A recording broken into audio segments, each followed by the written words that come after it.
Depuis plus de 10 ans, elle sacrifie des membres de sa famille en Afrique depuis une secte en Europe. Histoire vraie. L'affaire se passe en France.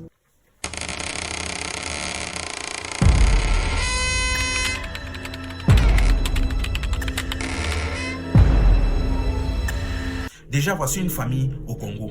Depuis déjà plus de 10 ans, chaque année, il y a au moins 3 membres de la famille qui tombent malades et décèdent de manière mystérieuse. Minimum 3 personnes décèdent dans la famille. Mais on ne sait pas pourquoi et on n'arrive pas à expliquer ce phénomène.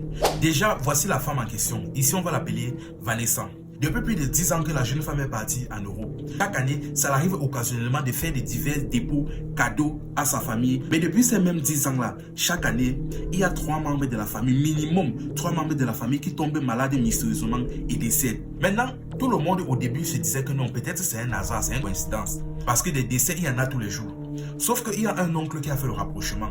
Il s'est assis, il s'est dit que mais comment ça se fait que chaque année, il y a au moins 3 membres de la famille qui disparaissent. 3 membres, minimum 3 membres. Il a commencé à se poser la question, il dit que c'est suspect.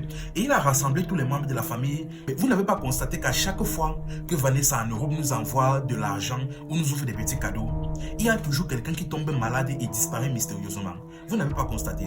Je ne suis sûr de rien, mais pour l'instant, là, je voudrais que nous fassions un test. Je voudrais que pendant les 2 mois qui suivent, tous les cadeaux qu'elle nous envoie, on refuse. On refuse tout dépôt d'elle. On n'utilise pas son argent.